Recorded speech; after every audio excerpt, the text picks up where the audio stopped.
வணக்கம் மச்சீஸ், எல்லாரும் எப்படி இருக்கீங்க? ஸோ இன்னைக்கு வீடியோவில் ஒரு சீக்ரெட், யூடியூபுடைய சீக்ரெட்டை நான் உங்களுக்கு சொல்ல போகிறேன். அதுக்கு முன்னாடி நம்மளோட சேனலை நீங்கள் புதுசாக இப்போ தான் பார்க்குறீங்க அப்படின்னா கீழே சப்ஸ்கிரைப்னு ஒரு பட்டன் இருக்கும். அதை கிளிக் பண்ணிட்டு பக்கத்தில் இருக்க பெல் ஐக்கனை கிளிக் பண்ணி ஆல் அப்படின்னு கொடுத்துக்கோங்க. உங்கள் வீட்டு பிள்ளையாக நினச்சி எனக்கு சப்போர்ட் பண்ணுங்கள் மச்சீஸ். ஸோ நம்மளோட சேனலில் யூடியூப்பை பற்றி A to Z எல்லா விஷயத்தை பற்றியும் சொல்லி கொடுத்துட்ருக்கோம். ட்ரிக்ஸு, டிப்ஸு, டுட்டோரியல்ஸு எல்லாத்தையுமே சொல்லி கொடுத்துட்ருக்கோம். அது கூடவே அந்த கேஜெட்ஸு, ப்ராடக்ட்ஸோட அன்பாக்சிங், ரிவ்யூ இந்த மாதிரியான விஷயங்களையும் பண்ணிகிட்ருக்கோம். ஸோ உங்களோட சப்போர்ட் இல்லாமல் ஒரு இன்ச்சு கூட என்னால் நகர முடியாது. ஸோ சப்ஸ்கிரைப் பண்ணல அப்படின்னா இப்போயே சப்ஸ்கிரைப் பண்ணிக்கோங்க. இப்போ நம்ம மேட்டருக்கு வருவோம். ஸோ யூடியூபோட ஒரு சீக்ரெட்டை நான் உங்கள் கூட இப்போது ஷேர் பண்ண போகிறேன். இது சீக்ரெட் அப்படின்னு சொல்கிறத விட எனக்கு தெரியும், பல பேர்த்துக்கு தெரிஞ்சிருக்கலாம், உங்களுக்கு தெரியாமல் இருக்கலாம். ஏன்னா இந்த உலகத்தில் எல்லாமே தெரிஞ்சவங்கன்னு யாருமே இல்லை. நானே ஏதாவது ஒரு வெப்சைட்டில் இருந்தோ எங்கேயாவது ஒரு இடத்துல இருந்து விஷயத்தை தெரிஞ்சுக்கிட்டு வந்து தான் நான் உங்ககிட்ட சொல்கிறேன். ஓகேங்களா? எனக்கு வந்து யூடியூப்லேருந்து தனியாக ஃபோன் பண்ணி தம்பி இந்த மாதிரி போய் நீ மக்கள்கிட்ட சொல்லுப்பா, உங்ககிட்ட தான் நாங்கள் இதை ஒப்படைச்சிருக்கோம், நீ தான் போய் மக்கள்கிட்ட இதை போய் சேர்க்கணும் அப்படின்லாம் என்கிட்ட யாருமே வந்து சொல்கிறது கிடையாது. நான் தேடி போய் கற்றுக்கிற விஷயத்தை தேடி வந்து உங்களுக்கு நான் கற்றுக் கொடுக்குறேன். ரொம்ப பேசிட்டு நினைக்கிறேன். இப்போ நம்ம மேட்ருக்கு வருவோம். ஸோ யூடியூப்பில் சில பேர் குக்கிங் சேனல்ஸ் வச்சுருப்பாங்க, சில பேர் டெக் சேனல்ஸ் வச்சுருப்பாங்க, சில பேர் ப்ராங்க் வீடியோஸ் இந்த மாதிரியான சேனல்ஸ்லாம் வச்சுருப்பாங்க. இப்படி ஒவ்வொரு திறமை இருக்குது. அப்போ அதுக்கேற்ற மாதிரி தான் அவங்க சேனலை ரன் பண்ணிட்டு இருக்காங்க. இங்கே ஒரு கவனிக்க வேண்டிய விஷயம் என்னன்னா, எல்லா சேனல்ஸ்க்குமே வந்து அந்த சேனல் அப்ரூவல் ஆனதுக்கு அப்புறம் விளம்பரங்கள் வந்துட்டு ஒவ்வொரு வீடியோலையும் ப்ளே ஆகுது. அவங்களுடைய சேனலில் இருக்கிற ஒவ்வொரு வீடியோலையுமே வந்துட்டு விளம்பரங்கள் ப்ளே ஆகும்.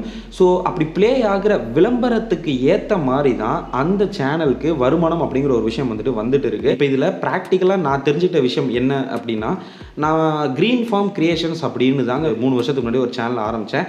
அந்த சேனல் தான் அதுக்கப்புறம் பேர் மாற்றம் செஞ்சு BabaRK vlogs அப்படின்னு இப்போது கரண்ட்டில் நான் ரன் பண்ணிகிட்டு இருக்கேன். இது நம்முடைய 2வது channel BabaRK tech, BabaRK talks அப்படின்னு இன்னொரு சேனலும் இருக்குது. மொத்தம் இந்த 3 சேனலில் தான் இப்போதைக்கு நான் வீடியோஸ் போஸ்ட் பண்ணிட்டு இருக்கேன். ஸோ இந்த 3 சேனலுமே எனக்கு அப்ரூவல் ஆன சேனல் தான். மானிட்டைசேஷன்லாம் அப்ரூவல் ஆயிருச்சு. இப்போ இதில் இந்த முதல் சேனல் BabaRK vlogsன்னு சொன்னேன் பார்த்தீங்களா, அதுக்கு க்ரீன் ஃபார்ம் கிரியேஷன்ஸ்ன்னு நான் ஆரம்பத்தில் பேர் வச்சுருந்தேன். அப்போ வந்துட்டு எனக்கு மாடித்தோட்டம் ரொம்ப பிடிக்கும். எனக்கு மாடித்தோட்டம் பற்றி நிறைய விஷயம் தெரியும். அதை பற்றி மட்டுமே நான் வீடியோஸ் போட்டுட்டு இருந்தேன். சேனலும் அப்ரூவல் ஆச்சு. கிட்டத்தட்ட 10,000 சப்ஸ்கிரைபர்ஸ் வந்துட்டு எனக்கு கிடைச்சாங்க. ஒரு 5,000 சப்ஸ்கிரைபர்ஸ் வரும்போதே நான் மானிட்டைசேஷனுக்கு அப்ளை பண்ணி எனக்கு அப்ரூவலாம் கிடச்சிருச்சு. அதுக்கப்புறம் 10,000 சப்ஸ்கிரைபர்ஸ் வரும்போது என்னுடைய வீடியோஸ்க்கெலாம் வந்துட்டு விளம்பரங்கள்லாம் நல்லா வந்துட்டு இருந்துச்சு.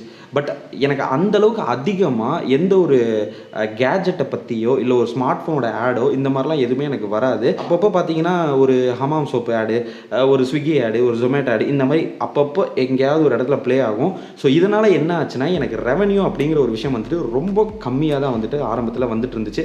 இப்போவும் ஓரளவுக்கு கம்மியாக தான் வருது. பட் ஆரம்பத்தில் ரொம்ப கம்மியாக வந்துட்டு இருந்துச்சு. அதுக்கு காரணம் நம்மளோட கண்டென்ட்.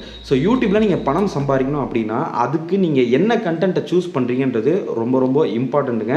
இது நிறைய பேருக்கு தெரியறதில்ல. உங்களுக்கு என்ன திறமை இருக்கோ, உங்களுக்கு என்ன தெரியுமோ அதைத்தான் நீங்கள் சொல்லிக் கொடுக்குற மாதிரி ஒரு சேனலை ஸ்டார்ட் பண்ண முடியும். அப்சல்யூட்லி நான் இல்லைன்னு சொல்லலை.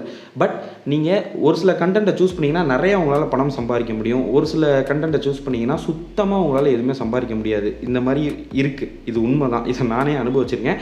ஸோ நான் சொன்ன மாதிரி ஆரம்பத்தில் க்ரீன் ஃபார்ம் கிரியேஷன்ஸ் அப்படிங்கிற பேரில் சேனல் வச்சுருந்தேன் இல்லையா, அப்போ வந்துட்டு எனக்கு ஆட்ஸ் வந்துட்டு சுத்தமாக எதுவுமே வரல. ஓப்பனாக சொல்லணும்னா நான் மெக்கானிக்கல் இன்ஜினியரிங் முடிச்சுட்டு ஒரு ஃபுல் டைம் யூடியூபராக இருக்கேன். அப்போது இதுலேருந்து என்ன கிடைக்குதோ அதை வச்சு தான் நாங்கள் என்ன கொஞ்சமாக டெவலப் பண்ணிக்க முடியும். ஸோ வருமானமே இல்லாத ஒரு இடத்துல உட்காந்துட்டு என்னால் சர்வை பண்ணவே முடியாது. ஸோ நான் என்ன பண்ணேன், சேனல் நேமை சேஞ்ச் பண்ணேன், கண்டென்ட்டே கொஞ்சமாக மாற்றினேன். கண்டென்ட் மாற்றினதுக்கப்புறம் பார்த்தீங்கன்னா அதுக்கேற்ற மாதிரியான ஆட்ஸ் வந்துட்டு வர ஆரம்பிச்சிது. எக்ஸாம்பிளுக்கு நான் ஒரு குக்கிங் வீடியோ போட்டிருக்கேன்னு வச்சுக்கோங்களேன். அதில் வர ஆட்ஸ்லாம் குக்கிங் ரிலேட்டடான ஆட்ஸ் நிறையா நான் பார்த்தேன். என்னோடய ஃப்ரெண்ட்ஸ், ரிலேட்டிவ்ஸ் இவங்களோட மொபைல்லேருந்து அப்பப்போ நான் செக் பண்ணுவேன். தயவு செஞ்சு உங்கள் சேனலில் நீங்கள் போடுற வீடியோவை உங்களோட டிவைஸில் இருந்தே, உங்களோட ஸ்மார்ட் ஃபோனோ இல்லை உங்களோட பிசியிலேருந்தோ நீங்கள் பார்த்தீங்க அப்படின்னா சோலி முடிஞ்சு அதை ரிப்பீட்டடாக பண்ணும்போது சேனலை டெலீட் பண்ணி விட்ருவாங்க. அதை பண்ணாதீங்க. ஸோ ஆட்ஸ் எல்லாத்தையுமே ஃபில்டர் பண்ணி ஒவ்வொரு சேனலுக்கு ஏற்ற மாதிரி தான் கொடுத்துட்டே இருக்காங்க.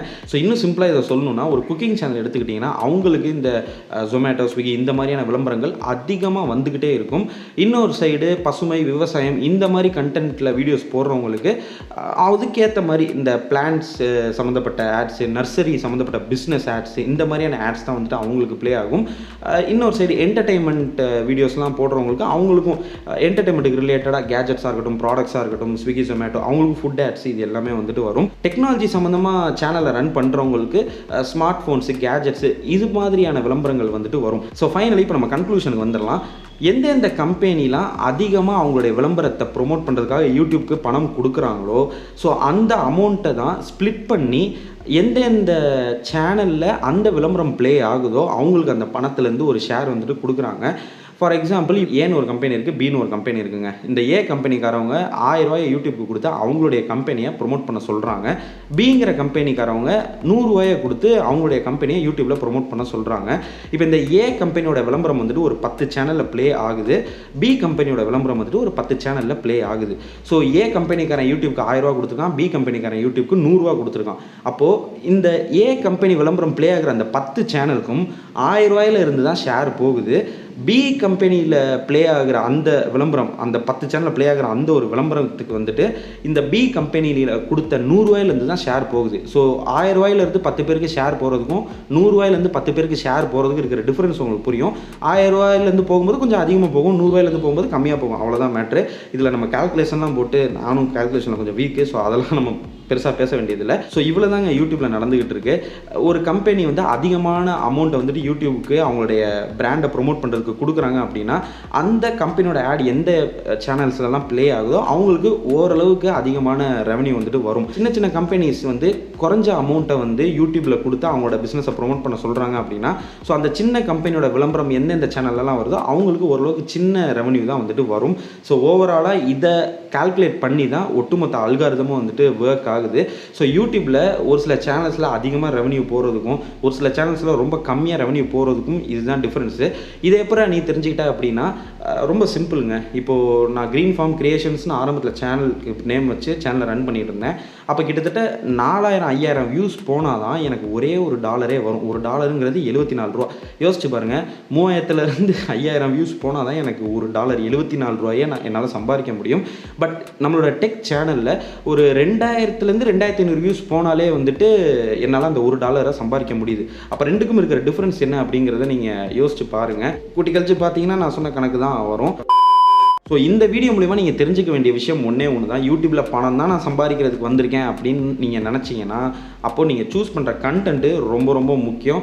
எந்த கண்டென்ட்டுக்கு அதிகப்படியான பிஸ்னஸ் ப்ரொமோஷன்ஸ் உங்களுக்கு வரும் அப்படின்னு நினைக்கிறீங்களோ அதுக்கு ரிலேட்டடான கண்டென்ட்டை செலக்ட் பண்ணி நீங்கள் வீடியோஸை யூடியூப்பில் அப்லோட் பண்ணிங்கன்னா கண்டிப்பாக உங்களோட ரெவன்யூவும் வேறு லெவலுக்கு அதிகமாக இருக்கும். ஸோ இப்போ உங்களுக்கு கிளியராக புரிஞ்சிருக்கும் அப்படின்னு நினைக்கிறேன். எல்லாமே புரிஞ்சிருந்துச்சு, இந்த வீடியோ பிடிச்சிருந்துச்சு அப்படின்னா லைக்கு, இல்லைனா ஒரு டிஸ்லைக்கு, அப்படியே உங்கள் ஃப்ரெண்ட்ஸ் அண்ட் ஃபேமிலிக்கு ஒரே ஒரு ஷேரு எல்லாத்தையுமே கொடுத்துட்ருங்க மச்சீஸ். அடுத்த சூப்பரான ஒரு வீடியோவில் வந்து உங்களை நான் சந்திக்கிறேன். until then bye from Baba. By.